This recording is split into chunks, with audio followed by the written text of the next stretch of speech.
বিষ্ণু অন্য জাতির মেয়ের সাথে বিয়ে করলো। এই জন্যে গ্রাম থেকে দূর থাকার জন্যে ও শাস্তি পেয়েছিল। বিষ্ণু অপর্ণা ওর মেয়ে পল্লবীর সাথে নদীর পাশে থাকতো। রোজ সকালে বিষ্ণু কাজ করার জন্যে অন্য গ্রামে চলে যেত। বিষ্ণু কাজে যাবার সময় পল্লবীকেও স্কুলে ছেড়ে আসতো। অপর্ণা বাড়িতে একাই থাকতো। বাড়ির সব কাজ করেও অপর্ণার কাছে সময় থাকতো। এই জন্যে নদী থেকেও মাছ ধরে আনতো। রোজ মাছ ধরে ধরে অপর্ণা এই কাজেতে উস্তাদ হয়ে গিয়েছিল। নদীতে হাত ডুবিয়ে ও মাছ ধরে নিত। বাহ, দারুণ! আজকে তো আমি মাছ ভাজাই করব। যে কোনো মাছও নদী থেকে ধরতো। ওই মাছগুলো বাড়িতে নিয়ে গিয়ে পরিষ্কার করে ওইটা রান্না করত। গন্ধ তো খুব ভালো লাগছে, এটা অনেক মজেছে। সন্ধেবেলায় বিষ্ণু আর পল্লবী যখন বাড়ি ফিরত তখন ভাতের সাথে সাথে মাছও দিত। খেয়ে দেখো আজকে কেমন বেনেছে। মা গো, এইটা খেয়ে কি বলবো, আপনি বানিয়েছেন তো ভালোই হবে। হ্যাঁ, এরমই কথা। হ্যাঁ গো মা, আমি যখন আপনার হাতে টিফিন নিয়ে যাই ওরা সব টিফিনগুলো খেয়ে নেয় আর বলে কত দারুণ হয়েছে। হ্যাঁ মা, আর বলে তোর মা অনেক ভালো মাছ রান্না করে। হ্যাঁ, ভালো কথা। হ্যাঁ হ্যাঁ, মাছ রান্না তো তুমি সত্যিই দারুণ করো। হ্যাঁ, এতে কোনো সন্দেহ নেই। মাছটা দেখে মনে পড়লো, আমি তো ভাবছি রোজ বেশি মাছ ধরে ওইটা হাটেতে বিক্রি করে দিই আর আমি কিছু টাকাও পেয়ে যাব। হ্যাঁ, বিক্রি তো করতেই পারো। তুমি তো মাছ ধরতেও জানো আবার। হ্যাঁ, এবার তো আমি কাল থেকেই কাজটা করি। পরের দিন অপর্ণা অনেকগুলো মাছ ধরে ফেললো। ওই মাছগুলো টকনিতে রেখে হাটে বিক্রি করতে চলে গেল। টাটকা টাটকা মাছ নিয়ে নাও, টাটকা টাটকা মাছ আজকেই ধরেছি, টাটকা মাছ।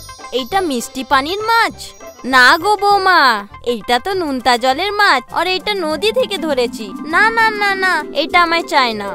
অনেক লোকেরা অপর্ণার কাছে মাছ কিনতে এলো, কিন্তু অনেকই কম লোকেরা মাছ কিনলো। এইটা দেখে অপর্ণা চিন্তিত পড়ল। কোনো কথা নেই, আজকে তো প্রথম দিন, হতে পারে কিছুদিন পর মাছগুলো বিক্রি হয়ে যায়।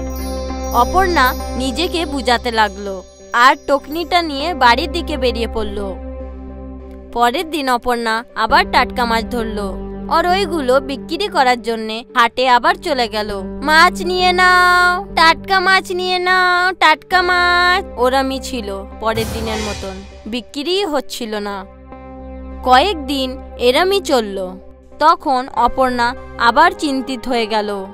মাছ থেকে ভরা টকনিটা আবার বাড়িতে নিয়ে চলে এলো। অপর্ণা দুঃখী হয়ে রান্না করতে লাগলো। বিষ্ণু যখন বাড়িতে এলো বুঝে গিয়েছিল ওর বউয়ের মন খারাপ আছে। কি হয়েছে অপর্ণা? ভাবলাম মাছ বিক্রি করে টাকা কামিয়ে ফেলবো। আমার মাছগুলো তো কেউ কেনেই না। আরে, মাছের বদলে যদি তুমি মাছ ভাত বিক্রি করতে তাহলে সবাই কিনতো। আপনিও আমার ওপর হাসছেন? আরে না না, আমি তোমাকে নিয়ে ঠাট্টা করছি না, আমি সত্যি বলছি। তুমি খুব সুস্বাদু মাছ ভাত তৈরি করো, আবার মাছ তো তুমি নিজেই ধরো, তাই তুমি দামও তো কম রাখতে পারবে। একবার ভেবে দেখো না। বিষ্ণু এই কথাটা বলে বাড়ি থেকে চলে গেল। অপর্ণা এই কথাটা নিয়ে ভাবতে লাগলো, সবাই আমার মাছ ভাতের অনেক প্রশংসা করে, আমি একবার এই রান্নাটা করেই দেখি। আমায় তো মাছ বিক্রি করে টাকাই চাই, মাছ থেকে কামাবো, এই মাছ ভাত করে কোনো তো অন্য কথা নেই। অপর্ণা হাসতে লাগলো। ও আবার ভাবতে লাগলো, আমি এইভাবে বিক্রি করি। পরের দিন অপর্ণা আবার টাটকা মাছ ধরলো। তারপর ওই মাছগুলো রান্না করলো। যখন রান্না হয়ে গেল, অপর্ণা একটা ডাব্বায় মাছ রাখলো আর একটা ডাব্বায় ভাত রাখলো। ও একটা ব্যাগ নিয়ে বাইরে বেরিয়ে গেল। অপর্ণা হাটে চলে গেল। মাছ নিয়ে নাও, মাছ ভাত, মাছ ভাত, 25 টাকায় মাছ ভাত। মাছ ভাতের কথা শুনে কাস্টমার চলে এলো। টাটকা মাছ তো? হ্যাঁ গো, আজকে সকালেই ধরলাম। ঠিক আছে ঠিক আছে, আমাকে 1 প্লেট দিয়ে দাও। অপর্ণা ওই লোকটাকে 1 প্লেট মাছ ভাত দিল। ওইখানেই দাঁড়িয়ে খেতে লাগলো। ওর মাছের সুন্দর গন্ধ ছড়াতে লাগলো। আরও কাস্টমার আসতে লাগলো। আমাকেও 1 প্লেট দিয়ে দাও তো। হ্যাঁ গো, নিন। যেমন যেমন কাস্টমার আসতে লাগলো, অপর্ণা সবাইকে মাছ ভাত দিতে লাগলো। আনন্দ হচ্ছিল। ওকে 1 প্লেটে 25 টাকা পাওয়া যাচ্ছিল। একটু পরেই ওর মাছগুলো সব শেষ হয়ে গেল। ও ডাব্বাগুলো নিয়ে বাড়ি ফিরে এলো। সন্ধেবেলায় যখন বিষ্ণু বাড়ি ফিরে এলো, অপর্ণা বিষ্ণুকে মিষ্টি দিল। মিষ্টি? আরে এটা কোন খুশিতে? তুমি খাও তো, আমি বলছি। 3 জনা মিলে মিষ্টি খেতে লাগলো। অপর্ণা আজকের পুরো কথা বলে দিল। আমি বলেছিলাম না তোমার মাছ ভাত খুব বিক্রি হবে। কই এবার দাও, আমাকেও একটু মাছ ভাত দাও দেখি। হ্যাঁ হ্যাঁ, ও তো সব বিক্রি হয়ে গেছে। কি? ওই দিন থেকে অপর্ণা মাছ ভাতের ব্যবসায় করতে লাগলো। লোক মাছ ভাত খাবার জন্য দাঁড়িয়ে থাকতো এই অপর্ণা আসবে বলে। আরে ওই দেখো, মাছ ভাত অলি এসে গেছে। অপর্ণা হাটে আসতেই লোক জমা হয়ে যেত। নিজের টাকা থেকে বাড়ি বানিয়ে ফেললো। বিষ্ণু অপর্ণার সাহায্য করত মাছ ভাত বানাবার জন্যে। বিষ্ণু পুরনো কাজ করা ছেড়ে দিল। স্বামী বউ মিলে মাছ ভাত বিক্রি করত। হাটেতে ওদের দোকানও খুলে গিয়েছিল। মাছ ভাতের ব্যবসাটা চলে পড়লো। কিছুই দিন পর অপর্ণা মাছ ভাতের জন্যে বিখ্যাত হয়ে গেল। ওর সব পরিবার মিলে এই কাজেতে সাহায্য করত। শুভম আর রবি 2 ভাই ছিল। ওদের মা বাবার মৃত্যুর পরে ওরা বাড়ি ভাগাভাগি করে নিয়েছিল।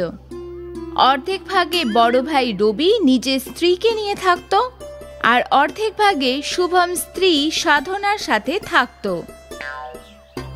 বাড়ি যেমন ভাগ হয়েছিল, দোকানেরও ভাগ হয়েছিল। দোকানের মাঝখানে একটা দেয়াল তুলে দেয়া হয়েছিল। 1 ভাগে রবি স্ত্রীর কাজ করত, আর বাকি অর্ধেকে শুভম আর সাধনা ধাবা চালাতো। বৌমা এসে গেছে, আমি তো তোমার জন্যই অপেক্ষা করছিলাম। আপনার জন্য এক্ষুনি চা বসাচ্ছি দাদা। হ্যাঁ হ্যাঁ। রবি আর শুভম 2 ভাইয়ের মধ্যে কোনো মন কষাকষি ছিল না। দুজনে একসাথে মিলেমিশে থাকতো। দাদা, ঘরে কালকে চিকেন বানানো হবে, চলে এসো কিন্তু তুমি। হ্যাঁ হ্যাঁ, তোমার বৌদির থেকে লুকিয়ে চলে আসবো। আরে দাদা, আমি আপনার জন্য আর বৌদির জন্য চিকেন বানিয়ে দেব। না না না না না, এসব করো না। আমি আমার স্ত্রীকে খুব ভালো করে চিনি। ও তোমার হাতের কিছু আমাকে খেতে দেবে না, আর নিজেও খাবে না। যেমন চলবে সেটাই ঠিক আছে। লুকিয়ে অন্তত তোমার হাতের সুস্বাদু রান্না তো খেতে পারবো। ঠিক আছে দাদা। সাধনা রবিকে চা দিল। তারপর সে ধাবার কাজ শুরু করলো। গ্রাহক আসতে লাগলো। দিদি, 2টো চা আর একটা অমলেট পাও। ঠিক আছে ভাই। সাধনা রান্না সামলাতো আর শুভম গ্রাহকদের। দুজনে মিলেমিশে কাজ করত। সকাল থেকে সন্ধে পর্যন্ত ওদের ধাবা চলতো, আর তারপর সন্ধেবেলায় সাধনা সবার জন্য খাবার বানাতো। দাদা আসুন, আমি আপনার জন্য ডিমের ভুর্জি বানিয়েছি। এক্ষুনি আসছি। সাধনা, রবি আর শুভম একসাথে বসে খাবার খেত। সুখে থেকো বৌমা, তোমার মতো বউ সব পরিবারের পাওয়া উচিত। তুমি যেভাবে শুভমের সাহায্য করো, আমিও ভাবি যদি গায়ত্রী আমাকেও এইভাবেই সাহায্য করত। কোনো সমস্যা নেই দাদা। বলে না, যে মালায় সব মুক্ত একই রকম হয় না, তেমনই সব ফুলই আলাদা আলাদা হয়। আলাদা হওয়া তো ঠিক আছে, কিন্তু গায়ত্রী তো শুধু লড়তে ঝগড়া করতেই পারে। বিয়ের পরে তোমার সাথে ঝগড়া করে আলাদা করে দিল, আর এখন তুমি আলাদা হয়ে গেছো, তাই আমার সঙ্গে ঝগড়া করে। আমার দুঃখ আমিই জানি। আমাকে ছাড়ো, আমি তোমার জন্য খুব খুশি। ভগবান তোমাদের দুজনকে অনেক সাফল্য দিক। ধন্যবাদ দাদা। দাদা, কাল দুপুরে ঘরে আসতে যেন ভুলো না। সে তো আমি কখনোই ভুলবো না। সাধনার হাতে বানানো সুস্বাদু চিকেন কিভাবে ছাড়বো। পরের দিন দুপুরে রবি লুকিয়ে লুকিয়ে বউয়ের থেকে শুভমের ঘরে গেল। আরে বৌমা, বৌমা, তাড়াতাড়ি খেতে দাও। গায়ত্রীকে মিথ্যে বলে এসেছি যে বন্ধুর বাড়ি খেতে যাচ্ছি। এখনই দিচ্ছি দাদা। সাধনা তিনজনের জন্য খাবার দিল, তারপর তিনজনে মিলে মজা করে খাবার খেলো। এইভাবেই তিনজনে আনন্দে থাকতো। একদিন শুভম শহর থেকে জিনিস আনতে যাচ্ছিল। দাদা, আমি শহর থেকে জিনিস কিনতে যাচ্ছি, তুমি একটু সাধনার খেয়াল রেখো। এটা আবার বলার কথা? দাঁড়াও, 10 মিনিটে কাজ সেরে করে ওখানেই যাচ্ছি। তার দরকার হবে না, সাধনা একাই সামলে নেবে দাদা। হ্যাঁ হ্যাঁ, আমি জানি, কিন্তু আমি ওকে সাহায্য করতে চাই। তুমি যাও, দেখে নেব। ঠিক আছে দাদা। শুভম চলে গেলে আর তারপর রবি নিজের কাজ করে ধাবাতে কাজ করতে চলে এলো। রবি কাস্টমারদের প্লেট তুলতে লাগলো। আরে দাদা, ছেড়ে দিন, আমি করছি। তুমি যেটা করছো সেটাই করো, আমি আছি তো। একটু কাজ আমিও করে নেব, আর এই বাহানাতে তোমার সঙ্গে কথাও বলা হবে। সেটাও ঠিক। ধাবাতে গ্রাহক আসতে লাগলো আর সাধনা রোজকার মতন রান্না সামলালো, আর রবি গ্রাহকদের দেখতে লাগলো। সবই ঠিকই মতো চলছিল, কিন্তু হঠাৎ করে গ্যাস শেষ হয়ে গেল। আরে রে রে, এটাও এখনই হওয়ার ছিল। কি হয়েছে বৌমা? দাদা, গ্যাস শেষ হয়ে গেছে। গ্রাহকদের অমলেটের অর্ডার আছে, এখন কি করব? মনে হচ্ছে গ্রাহকদের ফেরত পাঠাতে হবে। না না, এটা তো একদম ঠিক হবে না। তুমি একটা কাজ করো, অমলেট বানানোর জন্য ডিম মিক্স করো, বাকিটা আমার ওপরে ছেড়ে দাও। সাধনা গ্লাসে ডিম ফাটিয়ে পেঁয়াজ, নুন, লঙ্কা দিয়ে মেশাতে লাগলো। রবি ওর দোকান থেকে একটা নতুন ইস্ত্রি নিয়ে এলো। এই ইস্ত্রিটা দিয়ে কি করব দাদা? তুমি ওই কারেন্টে চলা গ্যাস দেখেছো তো? যেমন ওটা হয় তেমন এটা ইস্ত্রি। তুমি যে অমলেট মিশিয়েছো সেটা ইস্ত্রিতে ঢেলে দাও। অমলেট হবে? চেষ্টা করে দেখি। রবি ইস্ত্রি তার বোর্ডে লাগালো, আর যখন ইস্ত্রি গরম হলো তখন সাধনা উল্টো ইস্ত্রিতে ডিমের মিশ্রণটা ঢেলে দিল। এইভাবে ডিম ভাজতে লাগলো। দেখেছো?